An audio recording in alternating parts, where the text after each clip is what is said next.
Hoje é dia de guia de fundos, com a presença habitual de Rui Castro Pacheco, da Direção de Investimentos do Banco Best. Seja muito bem-vindo, muito obrigada por estar aqui. Vamos começar por falar e por tentar perceber de que forma é que os investidores se podem tentar proteger da volatilidade. Muito bem. Os mercados acionistas têm estado com alguma volatilidade, especialmente nos últimos mês e meio, e alguns investidores que estavam a ponderar investir em fundos que investem em ações de empresas, estão algo receosos em entrar neste momento no mercado e por isso nós podemos apresentar algumas técnicas que são utilizadas em alguns fundos para proteger um pouco a carteira dos investidores desta volatilidade. O que me está a querer dizer é que os investidores podem, de certa forma, conseguir investir em produtos de risco com menos risco, evitando o tal sobe e desce da volatilidade. Sim, são fundos que, obviamente, que se os mercados subirem 10%, também não vão conseguir capturar exatamente esses 10%, mas em caso de queda do mercado vão estar mais protegidos e, assim, no médio e longo prazo, conseguir, de alguma forma, acompanhar a evolução dos mercados de ações, mas com muito menos risco, muito menos volatilidade nas suas carteiras. Quais são esses produtos, então, menos voláteis? Existem várias estratégias. Nós temos, por exemplo, um fundo da AXA que está relacionado com Global Income, neste caso, em que procura, de facto, estes rendimentos dos mercados de ações, mas, em média, estará exposto a 50% da volatilidade e 50% do risco dos mercados de ações. E porquê? De que é composto? Portanto, essencialmente, de facto, por ações, de uma forma global, bem diversificado, mas sempre com maior ou menor ponderação também em títulos de dívida, por exemplo, obrigações e outras estratégias que permitem proteger e não estar 100% exposto aos mercados de ações. Mas não são fundos que investem especificamente numa zona, por exemplo, só na América do Norte ou só num setor, que pode ser um setor energético, são fundos mistos. Estão muito diversificados geograficamente, setorialmente e depois também não estão só expostos às ações, também têm outros instrumentos, normalmente mais obrigações, por exemplo, para tentar proteger a carteira. E há um montante mínimo de subscrição ou não? Estes fundos normalmente podem ser subscritos com investimentos relativamente acessíveis, 100 euros, 200 euros, já é possível subscrever. Qual é o perfil do investidor que investe normalmente neste tipo de produtos? É um investidor que quer correr algum risco, também na tentativa de crescer o seu capital, embora não queira estar 100% em ações.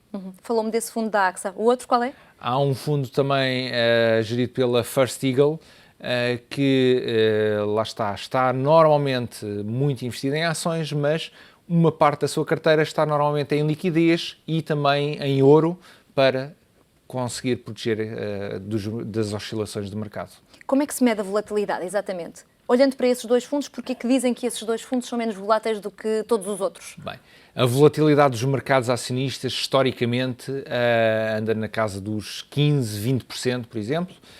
Estes fundos, o da First Eagle andará entre os 10%, nesta casa dos 10%, e o fundo da AXA um pouco até mais abaixo. Portanto, para os investidores tentarem avaliar, um bom nível de volatilidade estará abaixo dos 15%, já é algo abaixo dos mercados de ações, de uma forma genérica. Como é que estes investidores conseguem chegar até estes fundos? Onde é que eles se informam? Ou são vocês que resgatam os clientes? No nosso site, por exemplo, está toda a informação sobre estes fundos e nos sites das sociedades gestoras internacionais também conseguirão encontrar toda a informação. Há muitas pessoas a correr atrás deles ou não? Sim, nós temos uma grande base de clientes investidos em fundos de investimentos estrangeiros, em sociedades gestoras que gerem o dinheiro globalmente e de facto temos estado a crescer e temos visto procura, porque neste momento as taxas de juros estão muito baixas e os investidores procuram alternativas. Deixe-me só perguntar, tínhamos falado disso há pouco, é preferível investir em fundos mistos, como está a falar destes dois, ou em setores que apostam unicamente num setor? depende dos investidores e há várias estratégias também. Podemos e devemos ter uma parte mais core dos nossos investimentos em estratégias mistas, em fundos mais estáveis, e depois, quando temos alguma ideia de um setor ou de uma região geográfica que pode estar num bom nível e a apresentar um bom desempenho, boas perspectivas de crescimento, fazermos apostas mais pequenas, se calhar, mas mais específicas nesses setores ou regiões. E tendencialmente qual é a região mais segura e tendencialmente qual é o setor mais seguro? Vamos ver, os setores e regiões mais seguras tendem a estar nos mercados desenvolvidos, em termos de regiões. A Europa está lá? Alguns, sim. Setores mais seguros, nomeadamente utilities, por exemplo, empresas onde o crescimento está estável, mas é mais seguro, não é? Depois, boas perspectivas de crescimento e onde se poderá conseguir também melhores retornos. Estamos a falar biotecnológicas, por exemplo, mercados emergentes também. E os fundos portugueses? Estão outra vez na moda? Os fundos portugueses, alguns, sim, específicos, se calhar mais da Bolsa Portuguesa, por exemplo, que está a níveis relativamente atrativos. Podemos pensar em alguma recuperação na Bolsa Nacional, mas, de facto, depois, a nível setorial e regional, as casas gestoras internacionais têm outros recursos e têm uma oferta muito mais alargada que as casas portuguesas neste momento. Vejo que está com expectativas em relação à Bolsa Nacional relativamente otimistas. Nem todos os especialistas do mercado apontam para aí, mesmo porque ultimamente os acionistas acabaram por perder bastante com algumas das grandes empresas. Acha que os acionistas que perderam bastante vão voltar à Bolsa, vão voltar a apostar em risco ou vão fugir?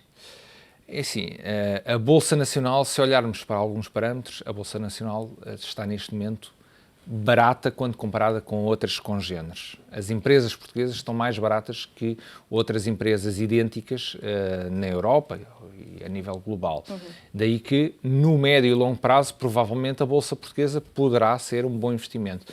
Mas, no Banco BEST, defendemos uma máxima sempre que é a diversificação. Portanto, não colocar os ovos todos no mesmo cesto e, portanto, ter alguma exposição a Portugal, é verdade, mas também exposição a outros mercados, economias desenvolvidas, mais seguras, economias emergentes com maior potencial de crescimento. Aqui fica. Tudo. Muito obrigada, Muito obrigado. Rui Castro Pacheco, por estas pistas que nos trouxe para os investidores. Obrigado.